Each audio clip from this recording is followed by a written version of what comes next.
Hey guys, welcome back to my channel. And honestly, I have one question for you guys. Are you ready for another story time? So I know I posted a story time previously about my worst first date ever, or worst date ever, actually. I said, hush. And so I wanted to do another story time because why not? So today's story time, it might end up being a little quick just because it's pretty cut and dry, but it's funny, so I wanted to tell you. Hopefully, you get a little chuckle. Um, so, oh my gosh, hold on. Let's put you on silent. Gosh, hush. Um, okay, so honestly, I'm not gonna lie, I kind of lived in the club in my early 20s. I mean, I think a lot of us did, so, whatever.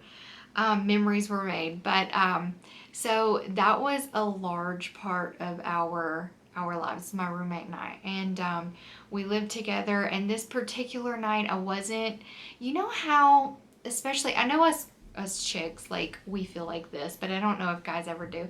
But you know how sometimes you just wake up, or you're just in that mood where you just feel, and I hate this word, but ugly, and you're just like, ugh, like nothing looks good on me. My makeup looks like crap. My hair looks like crap. Everything looks terrible. I hate it all. I just want to hide under the covers. I want to lay in bed and I just want to wake up tomorrow and start over. Um, I was kind of having one of those days. I had worked all day at the time. I was working as a hairdresser. I had worked all day and I was just like not feeling it. I did not feel like going out. And I just, was having one of those blah days. And I can remember it perfectly. And my roommate was like, no, we got to go out. And we had this friend. I'm not going to say his actual name, but we're going to call him Gary. And Gary was our age, but he had lived a much more sheltered life. Um, we lived in a college town, and we actually lived right by the college, so a lot of college students lived there. Our next door neighbors were actually in college still. My roommate and I, well, my roommate was still in college. I was actually working as a hairdresser. I wasn't in college anymore. Um, but anyways, so he had lived quite a sheltered life. He was a virgin, which there's nothing wrong with that. There's nothing wrong with that at all. I actually commend him 110% now. At the time, I mean, I was stupid and young, and so like he. But anyways, he had never really been out. He had never really been around a bunch of women or other guys for that matter. So we were like, oh, we're gonna take him out. So we're like, she's telling me like, hey, Gary's agreed to go out with us. And I'm like, okay, well, of course, if Gary's gonna go out, I can't miss this. I have to go. So I get ready, and I remember I had on a pink tank top. Okay, first of all, I would never wear a tank top to a club now. I mean, honestly, I would wear, a hazmat suit if I went to a club now.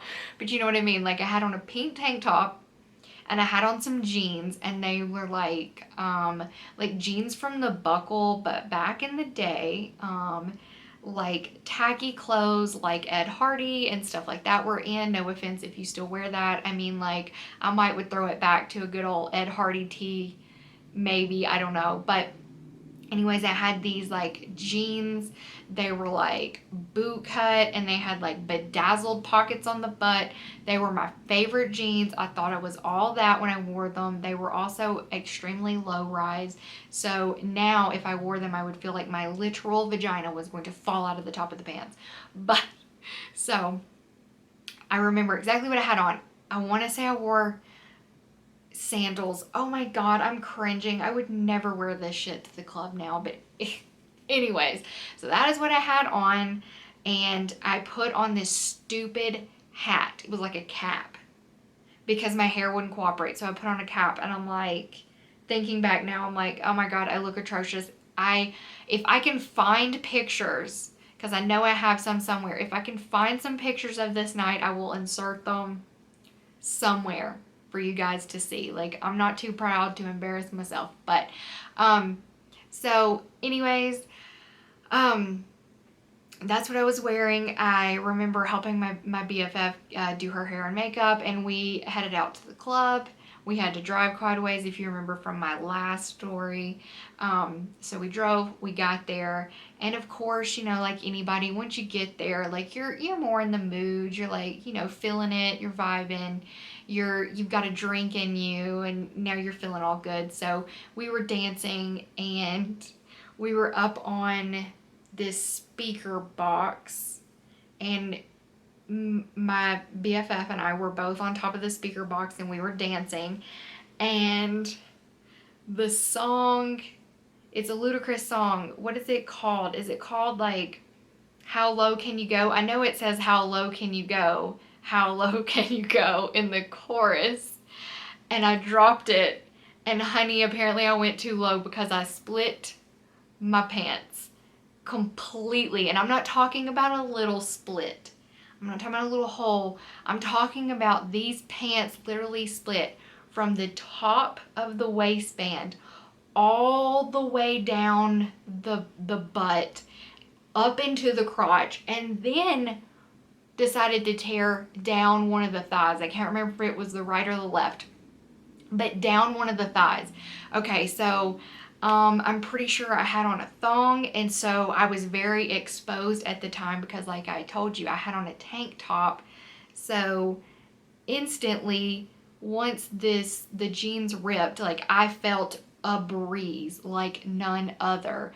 And I just remember I like grabbed my butt, and I was like, oh my god. So I get my girlfriend's attention, and I'm like, my pants just ripped. And she's like, oh, it's fine. And I'm like, no, it's not. And I turned around, and she saw it, and I mean, of course she started laughing. I mean, I was laughing too, but I'm up on this speaker box. So a lot of the people on the dance floor are like, their faces are at butt level.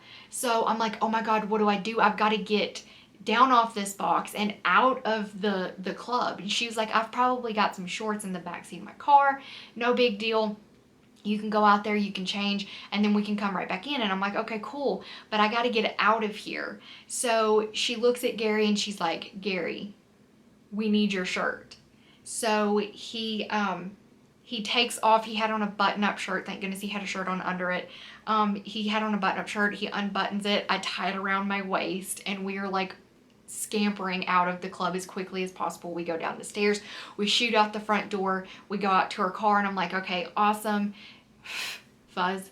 I was like, awesome. You're going to have some shorts. She was known for having tons of clothes and just all kinds of crap in her backseat. And of course, this is the one time there is nothing back there. There's not a pair of pants. There's not a pair of shorts. There's not a skirt. Nothing. And so I'm like, okay, well, it's like 1 o'clock in the morning. Where can we go that's open but still has clothes? And so we're like, Walmart, Walmart's 24 hours. We will just run to Walmart, and obviously we will be able to find like some jeans or anything, really, you know what I mean? And so we go into Walmart, and I shit you not, they had nothing. It was like somebody went in and bought all of the bottoms that would even remotely be close to fitting me, so I had to go home. Maybe it was a sign, maybe it was divine intervention, maybe we weren't meant to stay out that night any later than we had. But yeah, so we walked around Walmart, and of course I'm in my ripped pants with a shirt tied around me. We're walking around Walmart forever just trying to find anything, a pair of shorts, pants, anything that are my size. Everything is either like way too big, or I mean, obviously I'm not going to wear pajama shorts to the club. So, I mean, I might as well have. I had on a tank top and bedazzled jeans. Do you ever look back at past photos and you're like, what was I thinking when I got dressed that day? Also, what were we thinking, ladies? And I know that if any of you are around my age, you've done this, over plucking our eyebrows. What were we thinking? What was the thought process behind that? Like, did we think that lines on our forehead was the sexiest thing we could do? I used to have really thick, bushy eyebrows, and I was like, ew. And then, they turned into like little lines. and it took me literal years to grow them back. But anyways, I'm getting off topic. So, of course, without being able to find anything, now I will say my BFF did try to get me to go back into the club with my ripped pants and just wear the shirt all night. And I was like, I'm a little too modest to be dancing with the giant gaping hole showing my crotch all night. So I'm a pass. So unfortunately, we had to go home, but we grabbed some burgers and we enjoyed the drive home. We did get to hang out at the club for a little bit though, but I like to see it as maybe it was just a sign that we needed to not be there. Who knows what could have happened if we had just smacked that in the face and just decided, no, we're going to stay anyway. So, but anyways, I know that is a little bit of a quick one, but a quick video here and there. What's wrong with that? But yeah, that is the story of me ripping my pants while dropping it way too low on the dance floor, actually on a speaker box. But you know, the crazy thing is, those jeans weren't even tight. They were actually kind of loose and they were falling off. So how they ripped, I have no idea. Literally, it was just like, and it wasn't even a rip, it was like a complete blowout. But anyways, that is my story. I hope you enjoyed. I love you guys. Leave any crazy stories you have down below so we can all enjoy. And yeah, be sure to like and subscribe before you go. Hit that bell so you can be notified of when my videos are up. And I love you guys, and I'll see you in my next video. Bye.